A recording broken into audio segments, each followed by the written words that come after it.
Bonsoir à toutes et à tous, ravi de vous retrouver sur 8 Mont Blanc, il est 18 h. Bienvenue dans cette édition du journal de la rédaction. Nous sommes le mercredi 13 octobre 2021. Au sommaire ce soir, nous parlerons décolletage en début d'émission avec Camille Pasquelin, la nouvelle directrice du SNDEC, le syndicat national du décolletage. Nous verrons avec elle quels sont ses projets, ses idées et ses envies pour un secteur qui va rentrer dans une nouvelle ère après la crise de la Covid-19. Et puis direction Annecy pour découvrir la ferme Ceux qui s'aiment. Jusqu'à samedi, cet endroit atypique accueille des marques éthiques de prêt-à-porter avec un objectif bien précis, encourager une consommation plus responsable. Mais avant de développer ces titres, on prend tout de suite la direction de Tignes où nous attend Frédéric Porte, le directeur général de Tignes Développement. Bonsoir. Bonsoir à toutes et tous. Merci de nous consacrer quelques minutes. Alors comme à son habitude, votre station va ouvrir la première ce week-end avec le glacier de la Grande Motte. J'imagine que l'impatience est de mise après cette saison blanche, cette longue saison blanche. Effectivement, impatience, motivation. Je pense qu'on a un privilège extraordinaire de pouvoir lancer cette saison dans ce contexte, cette nouvelle saison de ski, de sport d'hiver à Tignes.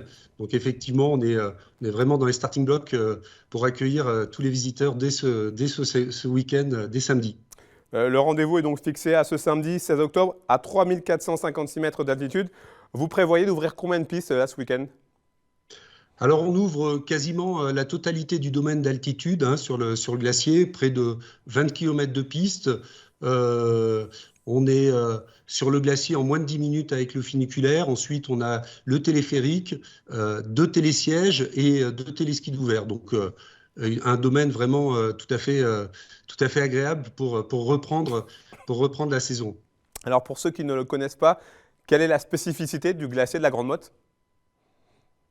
Alors, la spécificité, déjà, c'est de disposer d'un enneigement extraordinaire, une accessibilité hyper rapide depuis la station, et puis une qualité de ski à la fois pour la contemplation, pour les débutants, en tout cas pour tous les niveaux, et puis en particulier pour accueillir tous les clubs, impatients aussi de reprendre l'entraînement, les clubs sportifs, les clubs de ski, et puis aussi le sport de haut niveau. On a aussi la chance d'avoir des équipes, voire l'équipe de France de ski qui s'entraînent dans le secteur du glacier de Tignes. Au niveau de l'enneigement, où est-ce que vous vous situez là ces derniers jours ?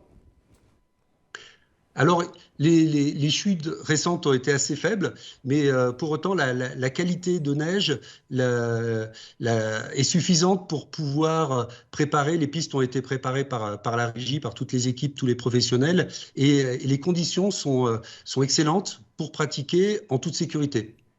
Si tout se passe bien, le pass sanitaire ne sera pas exigé sur les pistes cette saison. J'imagine que ça fait une vraie différence pour vous.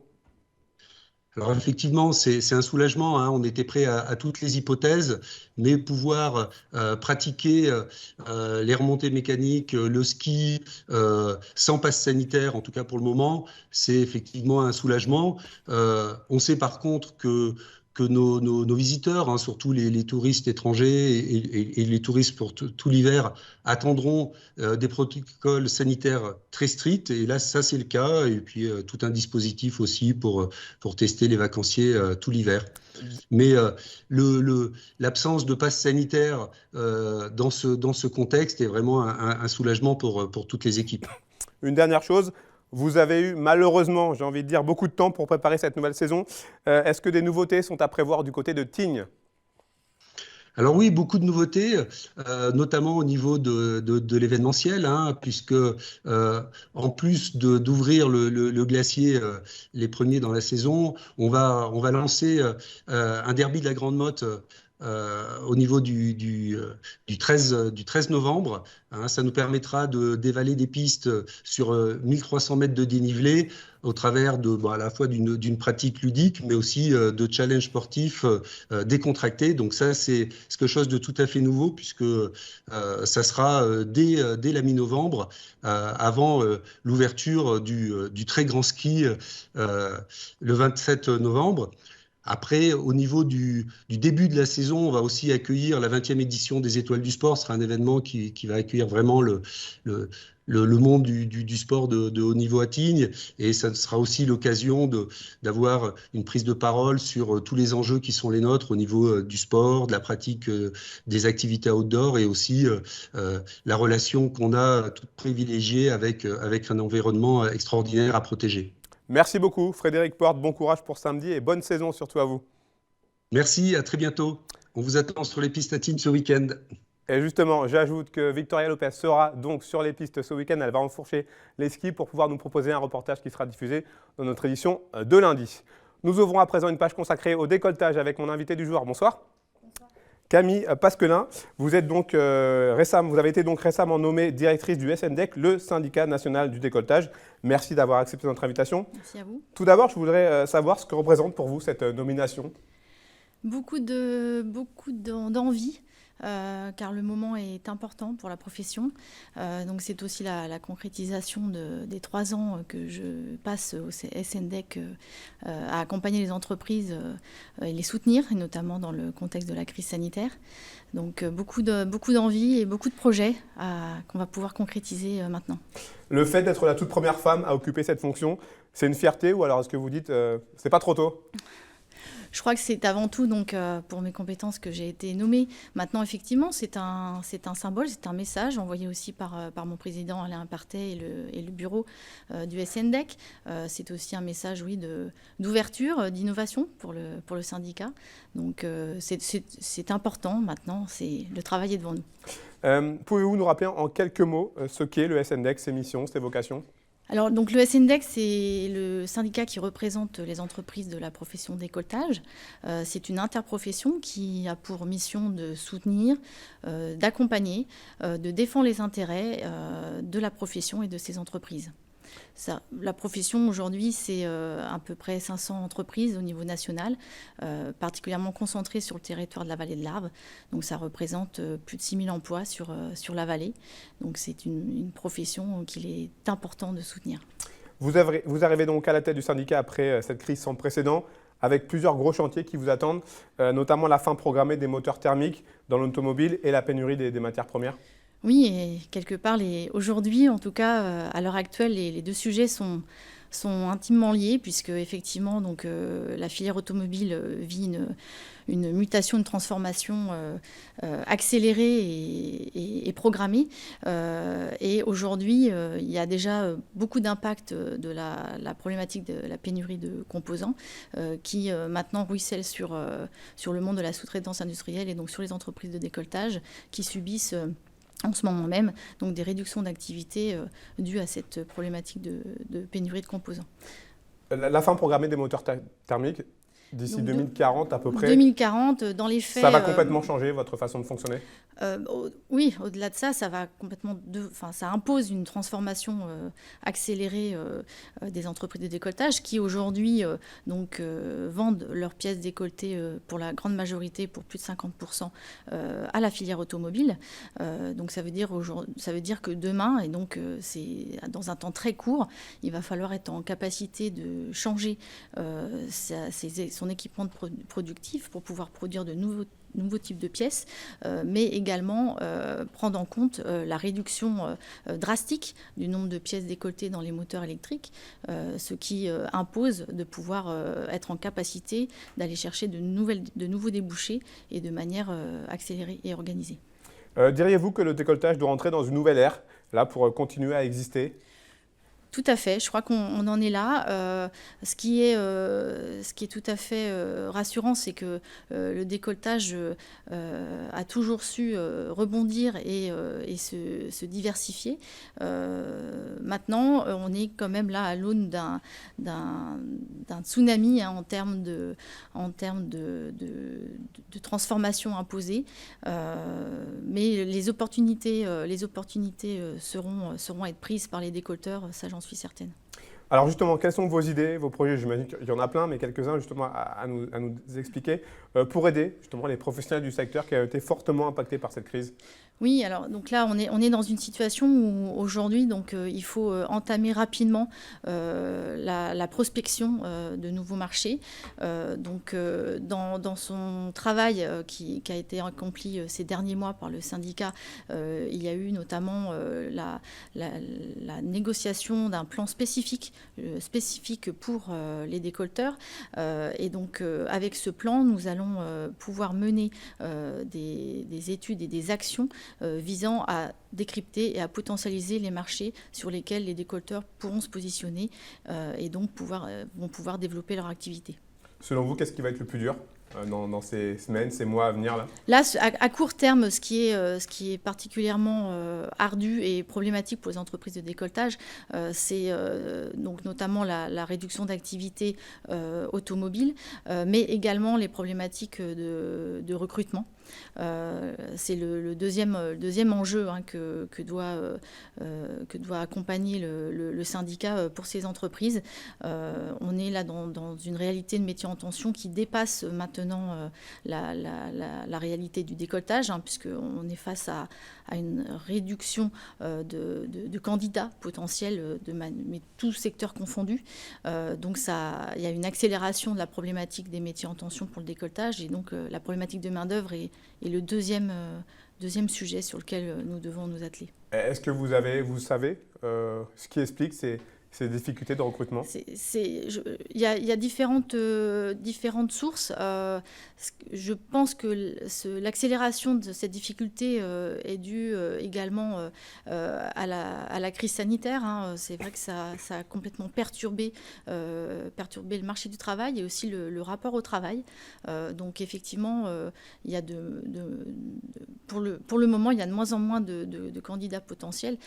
Donc c'est vrai pour l'industrie, c'est vrai pour l'ensemble des secteurs. Donc on est face là à une problématique nationale que l'État doit adresser de manière nationale. Dernière question, le Cimodec, si tout va bien, devrait revoir le jour, je dirais, tout à fait, en 2022. J'imagine que là aussi, il y a beaucoup d'impatience. Oui, tout à fait. Beaucoup d'impatience, beaucoup d'envie. C'est primordial que l'on puisse se réunir à nouveau. Donc, nous sommes déjà sur les rangs pour organiser un Cimodec de retrouvailles avec une belle ampleur. Merci beaucoup, Camille Pasquelin. Merci à vous. Bon courage, bonne continuation dans vos nouvelles fonctions. Très bien. Merci bien. De m'avoir reçu. Au revoir. Ce mardi à Divonne-les-Bains avait lieu la cérémonie de fin de chantier de la restructuration du canal de Greny sur sa partie française. Cette restauration, prévue dans le cadre du deuxième contrat Pays de Gex-Léman 2016-2021, doit rendre à ce cours d'eau l'ensemble des droits à l'usage sur le canton de Vaud. Reportage de Jean-Paul Crespi. Situé dans la zone des marais des Bidonnes, zone naturelle sensible classée Natura 2000 et à proximité immédiate de la frontière franco-suisse, le canal de Greny retrouve après de longs et importants travaux de réhabilitation la jeunesse qu'il avait perdue au fil des ans, empêchant de fait à ce canal de jouer le rôle qui était le sien de garantir la juste répartition et les usages des débits d'eau, depuis sa prise d'eau en France jusqu'aux différentes sources de prélèvement en Suisse. C'est une action parmi d'autres au niveau environnemental qu'on mène conjointement avec les Suisses, qui nous en délèguent la maîtrise d'ouvrage, puisque ça se fait sur notre territoire, mais qui paye le coût dans le cadre d'une action spécifique qui est la renaturation, la remise en ordre des ouvrages pour qu'au niveau de la biodiversité, mais aussi de l'alimentation du lac Léman, eh bien, on ait sur l'ensemble du bassin une politique cohérente de remise en état, encore une fois, et de protection de la ressource en eau de façon générale. Au niveau des 3 méandres proches du canal, des caissons végétalisés et des structures étagées en rondins ont été réalisés. Et pour assurer l'étanchéité entre le cours d'eau et le canal, la mise en œuvre d'une paroi mince d'une profondeur de 4 mètres et d'une longueur de 500 mètres a été construite, tout en veillant à ne pas impacter les zones humides voisines. La qualité de l'eau s'est fortement détériorée au cours de ce XXe siècle à cause de la pollution et du manque d'égard peut-être qu'on a eu depuis l'époque industrielle sur la nature. Et donc ce XXIe siècle, nous devons ensemble remettre en avant la nature. Avec l'humain, donc il s'agit d'une bonne intelligence pour revenir finalement à un équilibre vraiment de la nature et l'humain. Et ça, on peut le faire qu'à travers les frontières. On doit, nous, êtres humains, s'adapter à la nature et non pas forcément l'inverse. Et c'est en ça que ce projet est très symbolique et très magnifique, parce que c'est un trait d'union entre nos deux territoires. La volonté, c'est de poursuivre évidemment cette politique de coopération transfrontalière sur tous ces sujets environnementaux, comme on peut le faire par ailleurs sur le transport et d'autres sujets encore pour le quotidien du bassin de vie, avec cette communauté de destin justement qui nous lie et qui doit vraiment être le mot d'ordre par rapport à cette urgence à la fois environnementale, de biodiversité et climatique, puisque finalement tout ça est particulièrement lié. Et puis il y a la préservation de cette ressource en eau qui est un élément majeur pour notre bassin de vie dans les décennies qui viennent. Cette restauration du canal de Greny et des berges de la Divonne était l'une des actions inscrites au second contrat de rivière Pays de Gex-Léman 2016-2021, dont la spécificité était la mise en place d'un vaste programme de valorisation des milieux aquatiques, concrétisé par une coopération transfrontalière renforcée. Coût de cette opération de réhabilitation, 1 million d'euros, une somme intégralement financée par la République et canton de Genève. Cette semaine est placée sous le signe de la collaboration éthique pour la ferme Ceux qui s'aiment, basée à Annecy. Jusqu'à samedi, plusieurs marques éthiques exposent à l'intérieur des serres de la ferme urbaine pour inciter à une consommation plus éthique et plus responsable. Manon Toiti s'est rendue sur place. Des jeans, des pulls, robes et autres vêtements exposés au beau milieu d'une ferme. Consommer éthique, c'est le maître mot de cette semaine au sein de l'exploitation agricole de Sylvain Leroux. Pour lui, ce n'est que la continuité d'un mode de vie tourné vers la nature et l'humain. On colle à des valeurs qui sont bien sûr des valeurs de la permaculture, mais pas que. Ce sont des valeurs qui sont pour nous essentielles, que nous déclinons aussi dans notre activité agricole, qui sont prendre soin de la terre, prendre soin des hommes et partager équitablement. Et on a voulu, dans un des piliers les plus polluants qui est dit sur le prêt-à-porter, retrouver ces valeurs. Donc prendre soin de la terre, partager équitablement, prendre soin des hommes. Initier les plus réticents et offrir plus de possibilités de consommation, c'est aussi le but des marques qui exposent. Elles cherchent à montrer les similitudes de la permaculture avec celles de la mode éthique. On travaille avec des marques qui font attention à d'où viennent les produits, ce qu'on en fait, qui essayent de replanter, de remettre en place des filatures qui étaient parties à l'étranger. Et c'est fabriqué en France, voilà, par exemple. Donc c'est un côté environnemental fort, comme dans la permaculture. Et puis il y a l'humain. En fait, l'humain qui est un autre pilier important, c'est comment on traite les personnes qui vont fabriquer, les salariés des entreprises françaises, et en même temps dans la permaculture, qui participent à ce projet. De nouveaux clients, mais aussi des habitués des lieux sont au rendez-vous pour déambuler entre vêtements et produits maraîchers.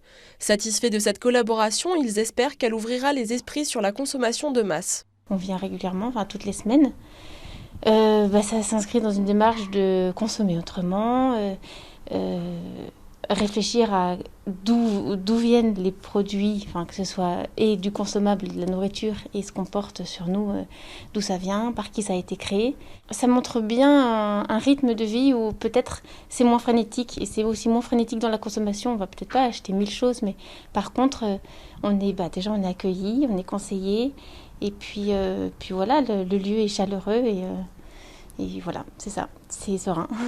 Les vêtements seront exposés jusqu'à la fin de la semaine. C'est la fin de cette édition. Merci à vous pour votre fidélité à l'information sur 8 Mont Blanc. Merci à toute l'équipe.